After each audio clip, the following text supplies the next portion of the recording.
É inevitável quebrar a cara de vez em quando. E é importante compreender que a frustração faz parte do processo e não é o fim do mundo. O bom de se perder. Deixar para trás os caminhos que já não servem e se aventurar em novas oportunidades nos mostra que a felicidade não nos espera no final da caminhada, mas nos acompanha por toda a jornada, né? Tudo que às vezes a gente fica muito preso naquele destino final, mas todo o processo tem muita coisa para te ensinar, sabe? A gente tem muito a aprender com todo o processo. E essa matéria é do Daniel Vilela. Assim que o asfalto chegou à nossa rua, ao contrário dos meus pais, que estampavam um sorriso de orelha a orelha em poder aposentar os espanadores de pena, provavelmente também felizes por terem pela última vez espantado o pó levantado pelas máquinas da prefeitura. E eu e as outras crianças do balneário encaramos o betume escuro como a nossa primeira grande derrota.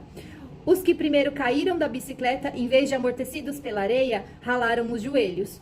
Já não era possível também desenhar com os dedos todos os triângulos necessários para um jogo decente com bolinhas de gude e ainda nos faltavam cascalhos e as pequenas britas antes utilizados para tapar os buracos que enchiam com a chuva, certeiros como munição para os estilingues.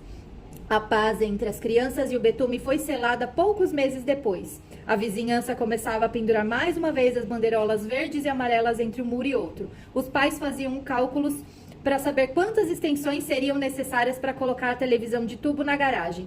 Isso porque em poucos dias começaria mais uma Copa do Mundo, e o asfalto até então cinzento tornou-se colorido de tantas pinturas e rabiscos com bandeiras de todos os países, mascotes e jogadores da competição. O único contragosto era que o evento acontecia naquele ano, 2002, do outro lado do mundo, no Japão e na Coreia do Sul. Era preciso deixar os despertadores prontos para tocar às 3 da madrugada, a tempo de cada jogo. O futebol também selou, de alguma maneira, as pazes com o fotógrafo Terra Brito. Eu queria casar com a Raquel, estava louco por ela, mas precisava de uma confirmação do mundo, conta ele, que apostou com a namorada que se o São Paulo vencesse o Corinthians naquele dia, os dois juntariam as escovas de dentes. Ainda na cama. No dia seguinte, a produtora editorial Raquel Siqueira, então namorada de Terra Brito, procurou o resultado do jogo.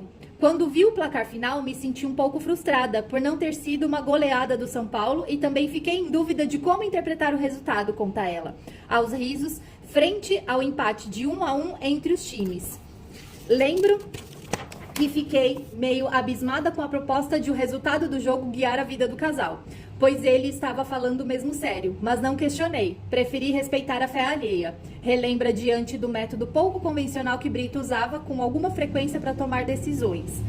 O curioso é que no futebol muitos têm uma superstição para ajudar no resultado da partida, mas a minha loucura é ao contrário. Eu não influencio o resultado, é ele que me influencia. Conta o São Paulino que tinha à frente de tomar uma decisão que contrariava tudo o que o casal planejava havia apenas alguns meses.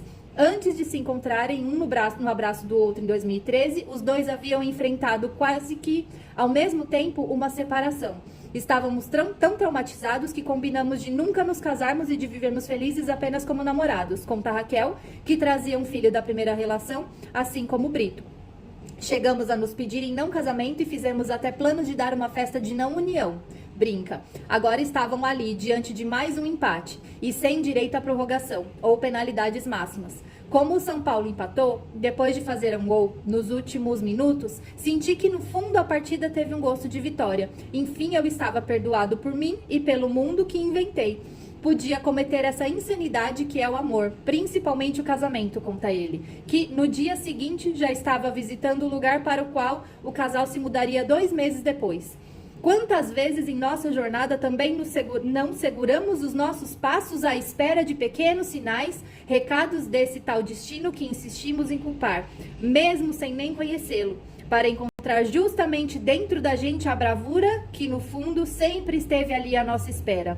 Procuramos uma moeda no bolso para que cara ou coroa nos mostre qual é a decisão mais certa a tomar. E de vez em quando não tem jeito, a vida empaca, e aí a gente precisa mesmo é aprender a desempatar o jogo. Não tenho a menor dúvida que foi uma boa escolha. Faria tudo de novo, conta Raquel. Curtimos demais, recebemos muitos amigos, passamos por altos e baixos, engravidei do Eros, que é o primeiro filho do casal, nos separamos por um tempo e depois voltamos a ficar juntos. Afinal, a vida, como escreve Guimarães Rosa, é assim mesmo. Esquenta e esfria, aperta e daí afrouxa, sossega e depois desinquieta. E sabe o que ela quer da gente? Coragem. As mudanças são um sinal de que estamos seguindo em frente. Está tudo certo, em perfeita sincronicidade. Viu por que não questiona a fé alheia? Finaliza a produtora editorial feliz. Devore as oportunidades. Um estudo do psicólogo americano Barry Schwartz aponta que há um paradoxo da escolha, em que nem sempre ter muitas opções é o melhor caminho. O pesquisador sugere que, com a multiplicação das oportunidades possíveis na sociedade, o nosso lado que quer fazer a escolha certeira se sente cronicamente insatisfeito. Assim, segundo a psicóloga, em vez de nos contentarmos em fazer a melhor escolha possível, acabamos corroídos pelo remorso e pela dúvida, questionando-nos a todo momento se realmente examinamos efetivamente cada uma das possibilidades. Aqui eu quero fazer um parênteses para o quê? Para o meu trabalho, tá? Com a nutrição. Vocês percebem que vocês estão aí sem resultado porque vocês ficam procurando um monte de receita, porque a melhor receita para ganhar massa magra, a melhor... Não existe. Não existe. Sabe? Ai, qual é o melhor alimento para quem está tomando monjá? Não existe! Então, quanto mais escolha às vezes vocês têm, quanto mais opção vocês têm, mais você se perde. Eu via a minha vida ramificando-se diante de mim como uma figueira. E na ponta de cada galho, um figo gordo e roxo. Um futuro. Um futuro maravilhoso acenava e piscava, escreve. Um figo era um marido, um lar feliz e filhos, o outro era uma poetisa famosa e consagrada, o outro era uma professora brilhante. Esther sente-se faminta, mas não consegue jamais escolher qualquer um dos frutos. Talvez querer tudo signifique não querer nada. Então, enquanto eu permanecia sentada, incapaz de optar, os figos começaram a murchar e escurecer, e um por um despencar aos meus pés. Entende quando às vezes você fica tão travado, às vezes vocês estão travados, que vocês não decidem o que vocês querem, ou então não agem. Você às vezes é o corpo, às vezes, sabe? Às vezes vocês ficam pegando muito problema, colocando muito peso das coisas como se fosse culpa sua, e não é. Se você está agindo, às vezes é só você pensar e falar, pô, será que eu não excedi muito? Ah, porque eu comi aquilo, ah, porque eu pus uma colher a mais de arroz. Gente, para! Antes da árvore que faz florescer a nossa vida, é preciso lambuzar-se com os frutos e roê-los até o caroço, lamber a seiva que escorre pelos dedos, mesmo que às vezes o gosto não seja o que imaginamos. É inevitável quebrar a cara de vez em quando, e é importante compreender que a frustração faz parte do processo e que não é o fim do mundo. Os figos, afinal, continuam lá, nos galhos. Alguns, claro, perdem o viço e, apodrecidos, vão ao chão. Algumas portas podem realmente se fechar. Se você era apaixonado por alguém, mas nunca se declarou, essa pessoa pode estar feliz em um relacionamento ou não estar mais entre nós. Então, outros figos sempre estarão suculentos à nossa espera.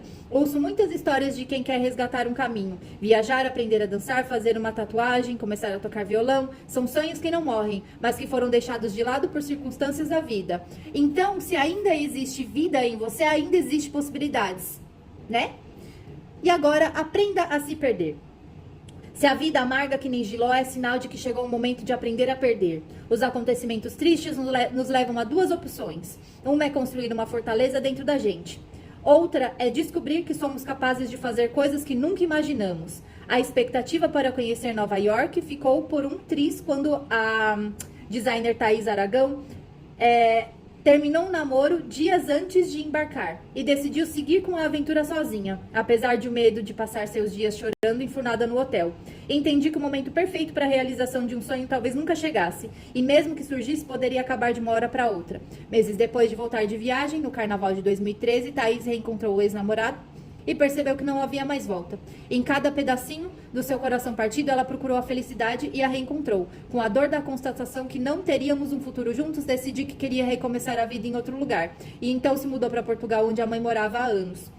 Praticamente todos os dias, a designer se pega pensando no que seria se não tivesse encontrado tanta bravura dentro de si.